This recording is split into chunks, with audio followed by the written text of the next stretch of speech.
So, hi everybody, and welcome to this session. I'm so sorry that we were waiting. We had some technical hitches, as we do. And I've actually got a new laptop and I'm having technical hitches as well. So, let's see what happens. I'm going to begin by sharing some images on the screen, and I'll say what the images are in case that's useful for anybody who's on the call. And then I'll explain why I'm sharing them and their relevance. Okay, so let's see. Hopefully, I can do this. Okay, so you should be seeing a stone on the screen. Um,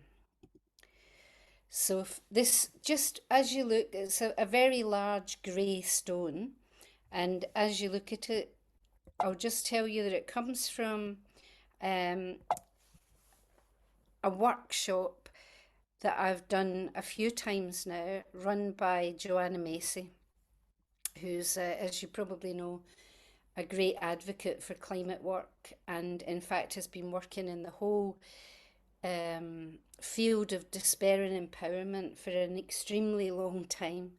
I first met her in the early 80s, but this workshop I went on was in I think it was either 98 or 99, and we did an exercise called the Truth Mandala.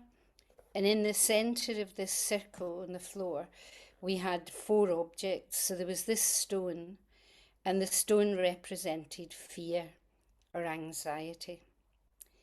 So the idea was, as you look, not only looked at it, but you could go in and touch the stone and have a sense of what it felt like within your body.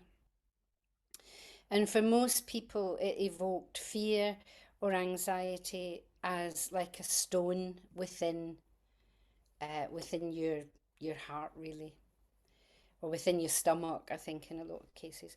So that represented fear or anxiety.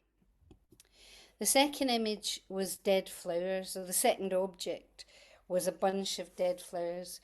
I've seen it also done with dead leaves, but in this case, the image that I'm showing is of a bunch of roses that are well past their best. So a sense of grief was what was evoked by this image and by this object.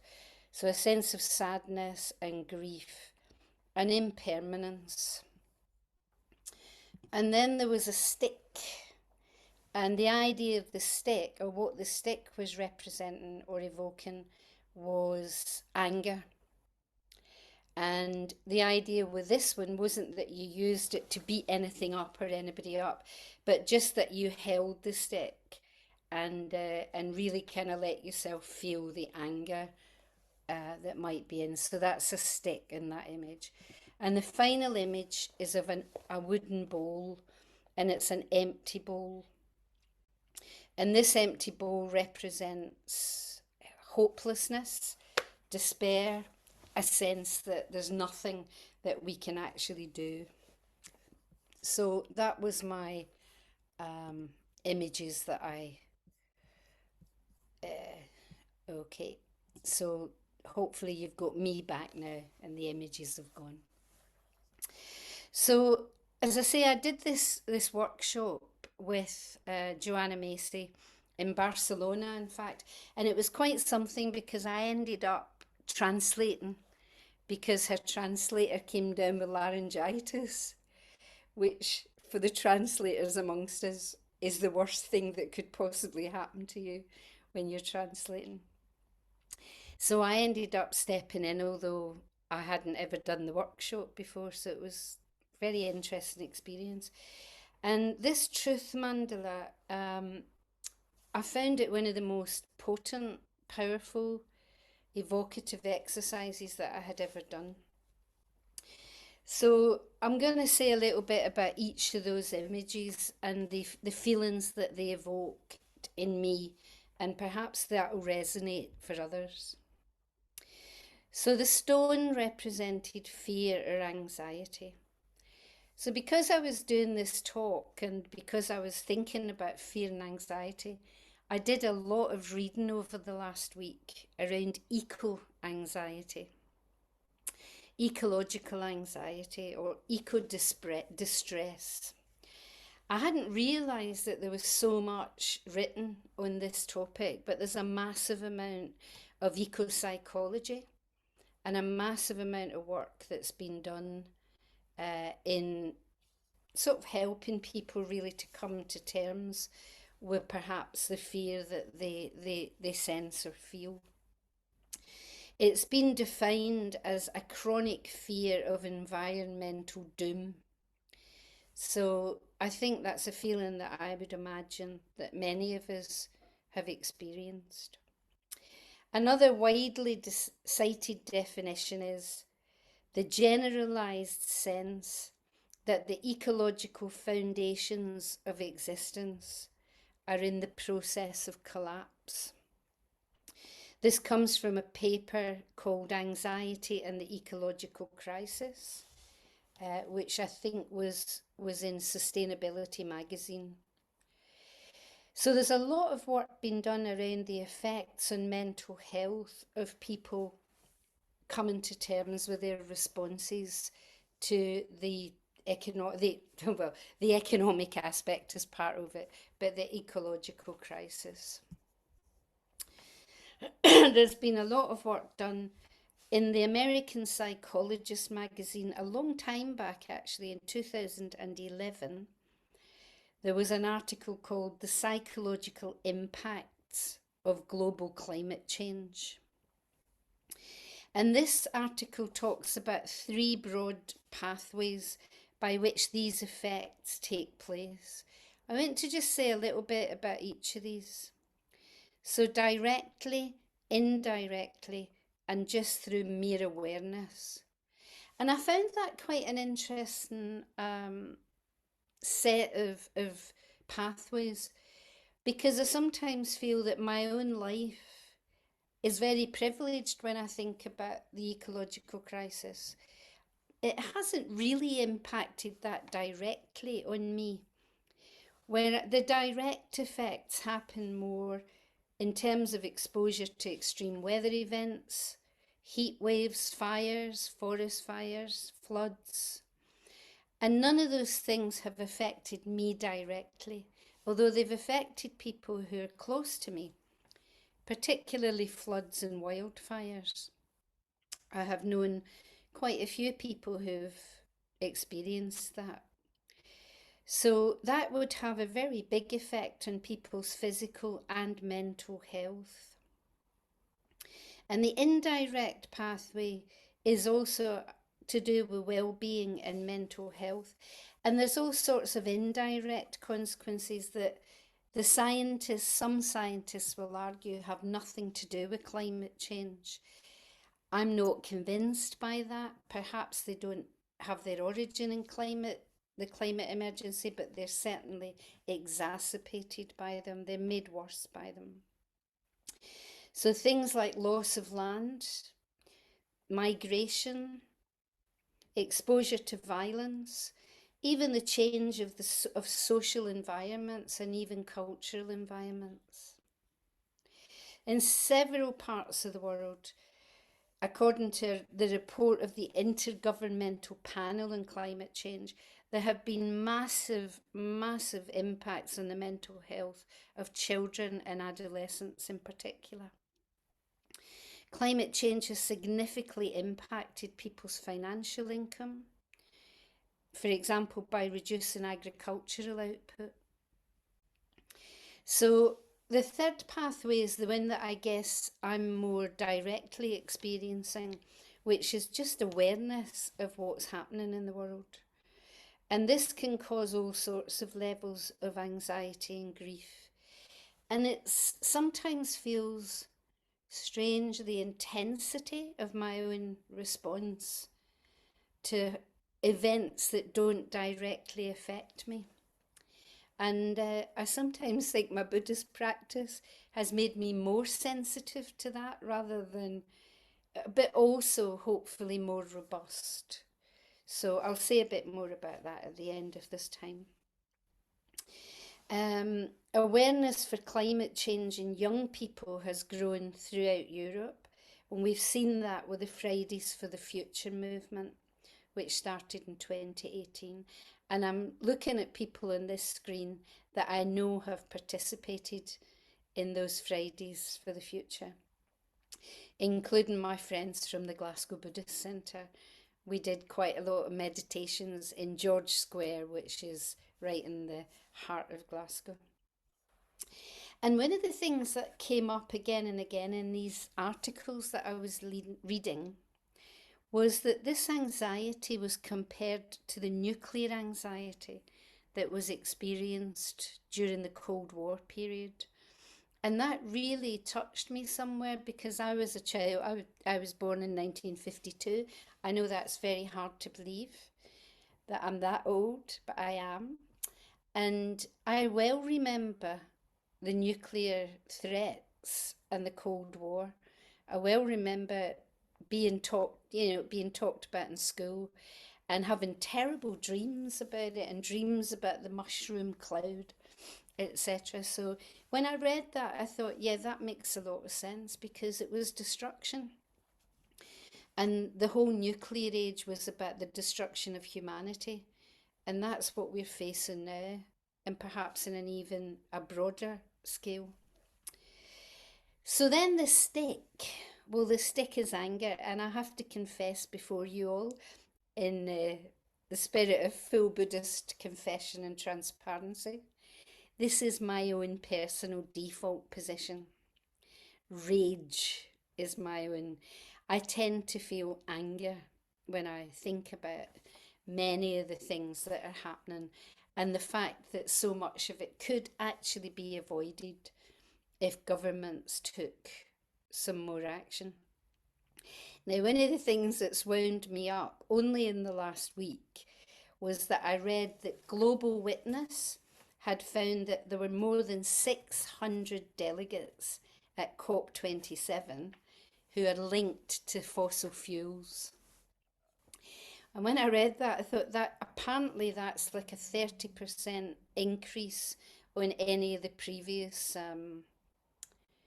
COP conferences.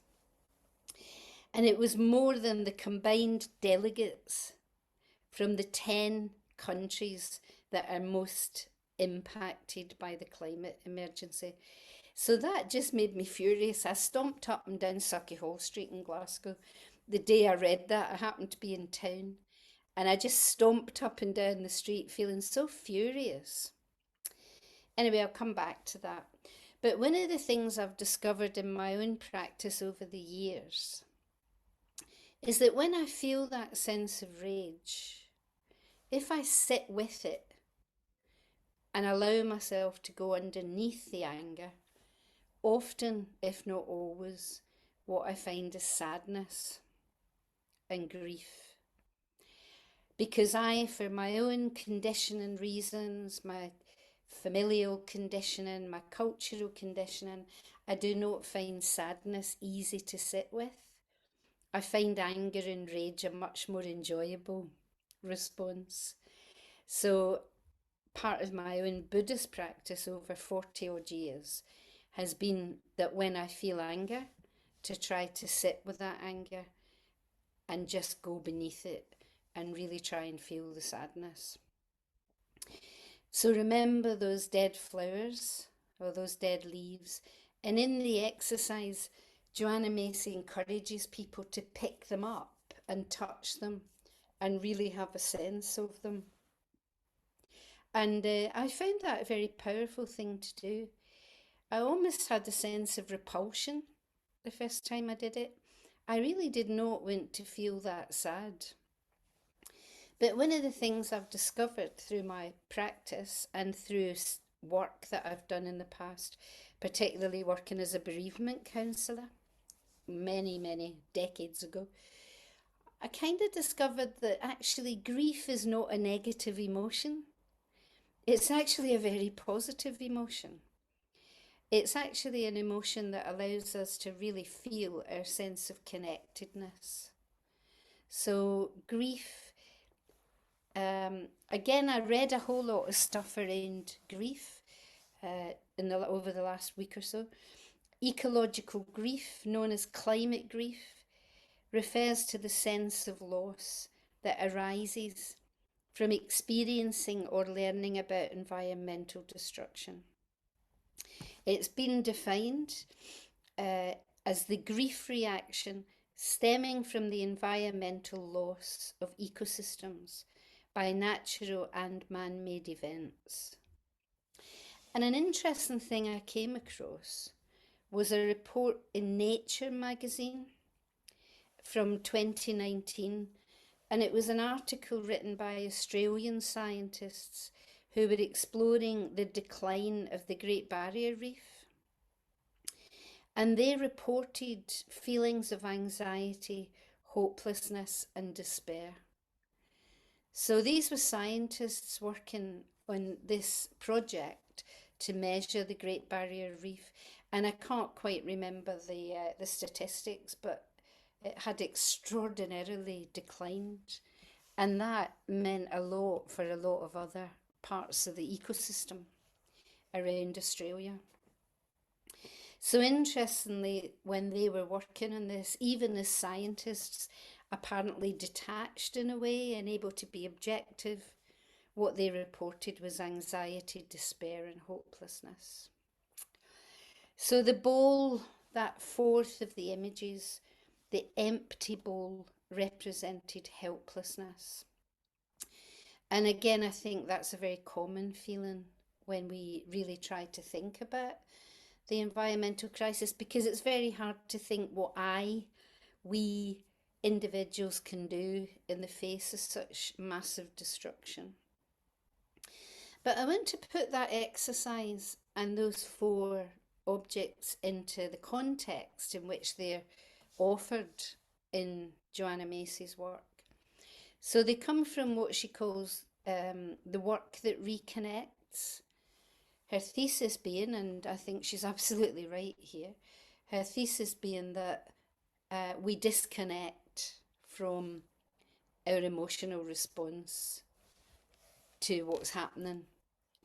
Not just with the climate emergency, but in general, when we're faced with huge things, we either get completely, we go frantic and rush about trying to do something, or we go closed and numb and a bit helpless.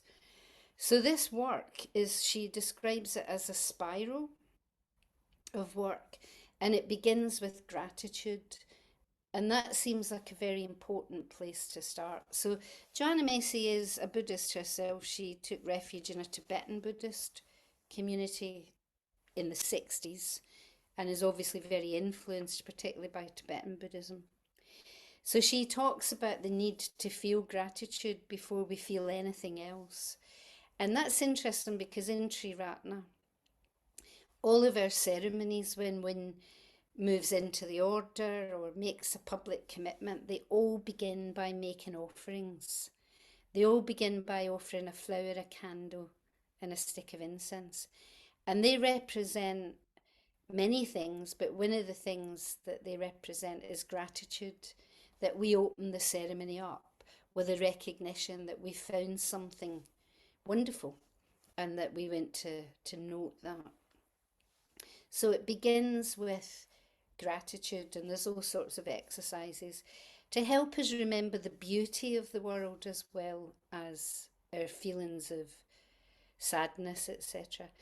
And then after the gratitude part comes honouring our pain for the world, which is what this section is called.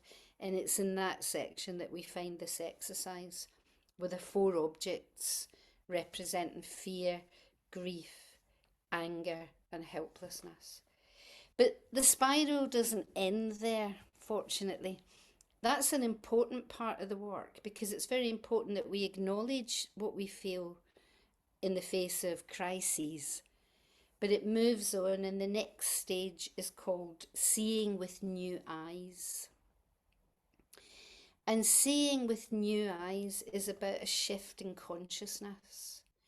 And here, for me, we start to move into what our Buddhist practice can offer us, what Buddhist practice can offer in the face of this work. So this shift of consciousness comes not by turning away from our feelings, but for turning towards our feelings and really acknowledging. We can learn in many ways how to really accept and acknowledge and feel our feelings. I mean, I remember when I first started to meditate and I first met the practice of Metta Bhavana, the development of loving kindness or loving universal love. And I thought, yeah, whatever. That wasn't very convincing because I was told that I should feel this love for people like, the people that you put in the fourth stage of your practice. In case anybody's not familiar with it, there's a stage in this practice where we put in somebody that we find difficult and we allow ourselves to acknowledge that they are, in fact, a human being. Even if I don't find them easy for whatever reason, they're human beings worthy of my respect and my love. Doesn't mean I have to like them or agree with them, but we go beyond that and have a sense of solidarity. And I couldn't, to begin with, really think of who to put in the fourth stage. So the person teaching it said, well, you could put in somebody political. So this was 1979. Some of you might remember 1979. So it was a certain female Prime Minister of Great Britain that I put into the fourth stage of my Metta Bhavana for quite some time. And actually, it was extraordinary because I started really feeling a sense of solidarity, which I found a bit shocking to begin with. And then I realised just how utterly radical a practice this was, how extraordinary a practice to actually be able to feel something other than anger and hatred towards people who I see or saw as causing havoc and causing chaos and having an effect on the world. So, this shift in consciousness is partly a shift away from hatred, a shift away from separation, and a shift towards an understanding of and an experience of interconnectedness. And that perhaps is the most important thing that Buddhism can offer us in this work. A sense of being part of the human family, and in fact beyond the human family. The fact that we're part of the entire Buddhism is not anthropocentric in its love. It doesn't only teach us to love other humans. You could say it's bioethical. It teaches us to love beyond the human and to allow ourselves to feel part of that extraordinary dance of life that arises and passes. And the philosophical basis of that is Paticcasamuppada, the law that there is not everything arises in dependence upon conditions. And with the changing of those conditions, the phenomenon itself changes. And this is true of you, it's true of me, it's true on an atomic level, and it's true on a global and even a cosmic level. And for me, again, that's a perspective that actually helps me to come into relationship with my feelings. So actions have consequences, so does inaction. Let me just quickly show you something, which was something that we used here in Glasgow in one of the climate. So there you go. I rather like that. Inaction have consequences, CO2 consequences. It's kind of obvious, but I just thought I'd share that with you because I was rather proud of it. We had these things around our neck. Yeah, so actions have consequences, inaction has consequences. So in her introduction to me, Akshaya Pradipa mentioned the poem that I had put. Now here I've been talking for around half an hour or so, and maybe you're thinking, where's this poem? So I'm now going to read the poem to you. But so everything up to now has been introductory. Not really. It's really been the bulk of the talk. But before I end, I want to share this poem and make some comments on it. So the poem is by M.J. Slim Huey, and I have no idea who that is. I have not been able to find any reference to that person on the internet anywhere. The only thing that ever comes up is this poem whenever I've tried to look. I came across it in the early 2000s, the early noughties, in a book called Earth Prayers.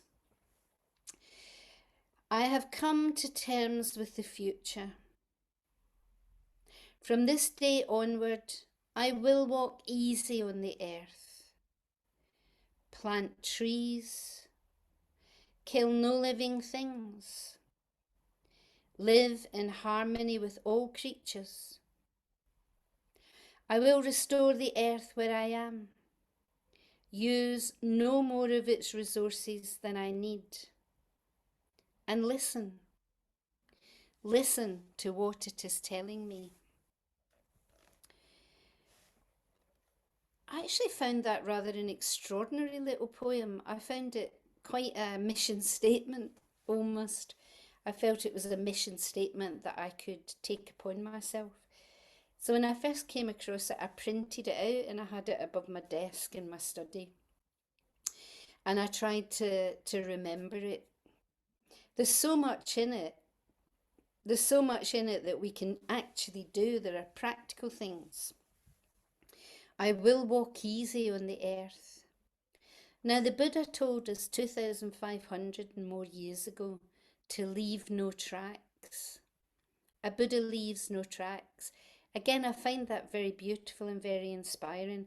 Can I walk on this earth as simply as possible, leaving no destruction behind me, leaving no tracks? How simply do I live? How simply do we live? And Buddhist practice encourages simplicity.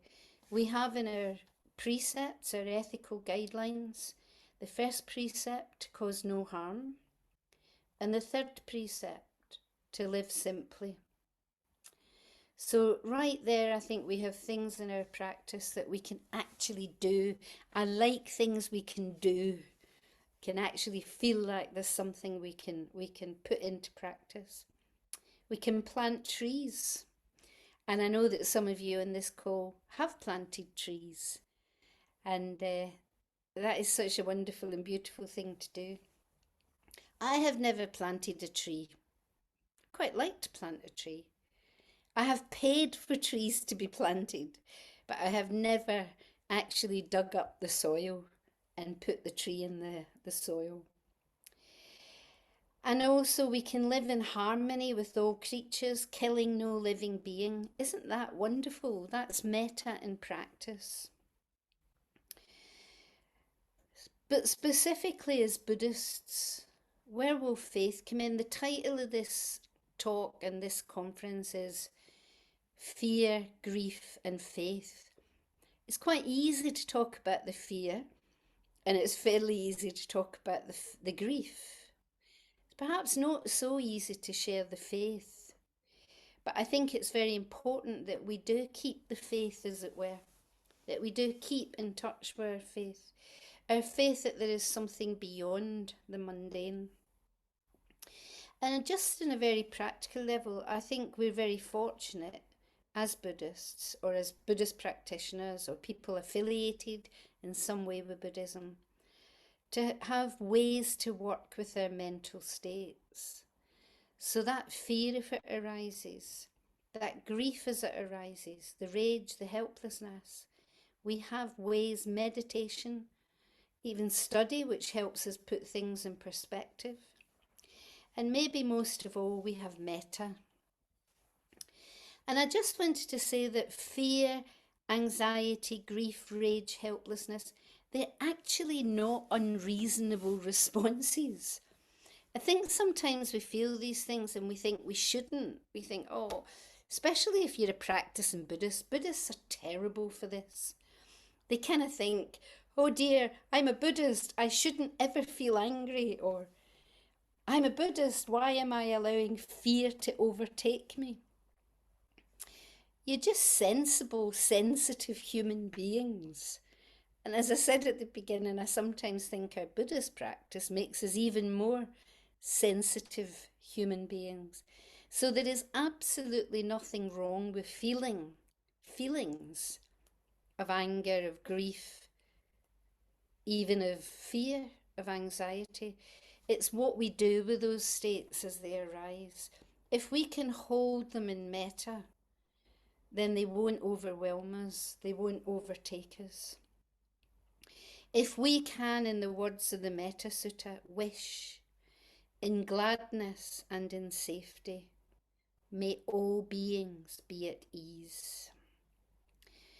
If that can be our basic approach to everything that we come across, then I think we can really be big enough in the heart to hold all those other feelings. Another thing that I personally feel my Buddhist practice helps with, and this might be quite personal, is to not polarize with people who disagree with me. Because it's been very important for me to learn this because I'm an argumentative person. I'm somebody that can argue. My dad used to say I could pick an argument in an empty room. And I think there's some truth in that. That I'm, what's the word? I'm oppositional by nature. So when somebody explains something to me, the way my mind works is I see all the reasons why I don't agree.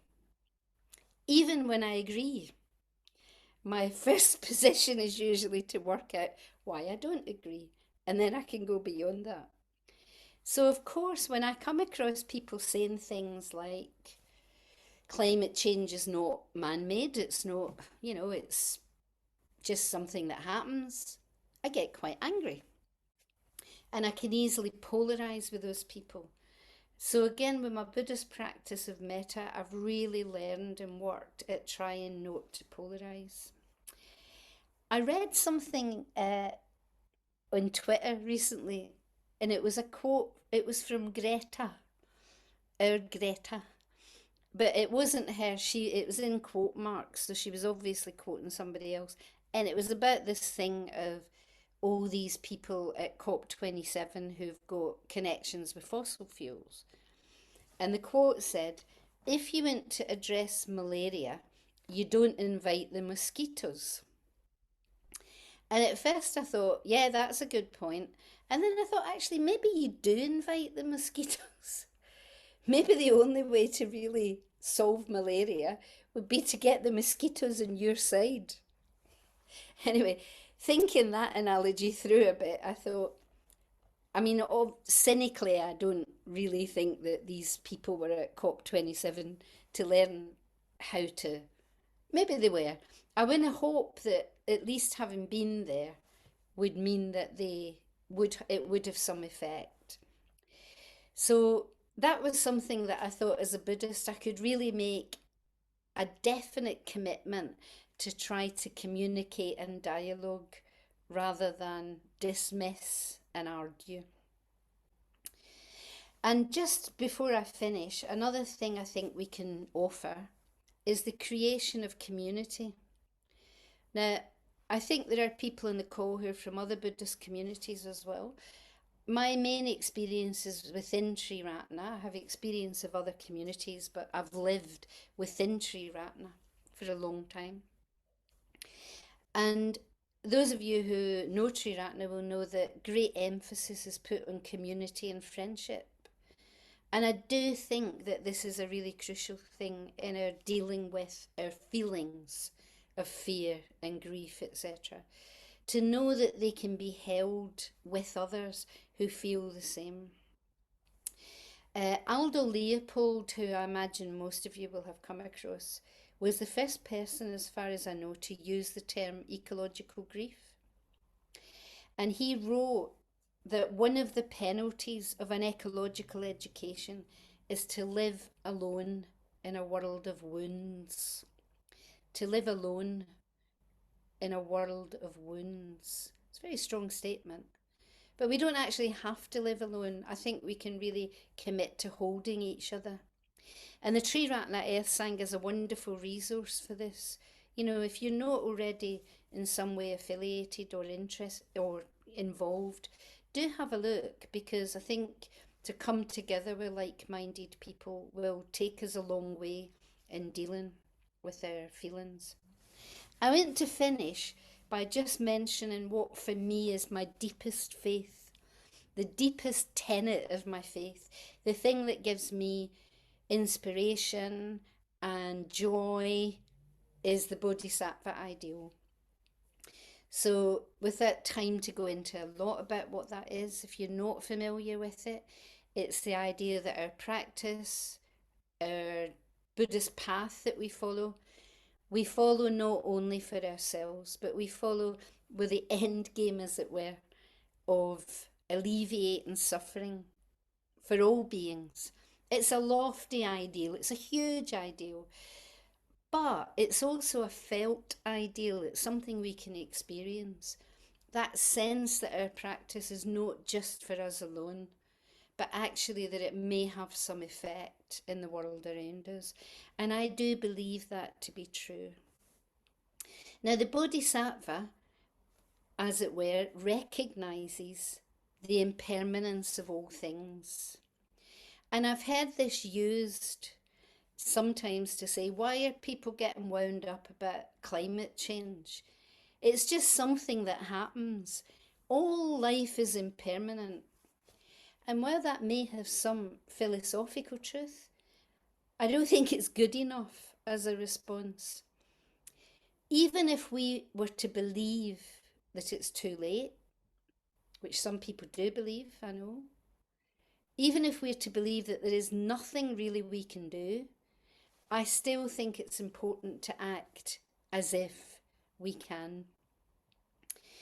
We don't know the outcome of anything. We don't know the outcome of this conference. We don't know the outcome of our practice. We don't know the outcome of climate change. Not really. We can make predictions, but we don't actually know. So the Bodhisattva's faith is that however difficult something may be, there is enough faith to help us through it. So that's where my faith comes. And that empty bowl of helplessness that we saw actually allows something new to emerge. And that's something that Joanna Macy talks about at the end of this workshop.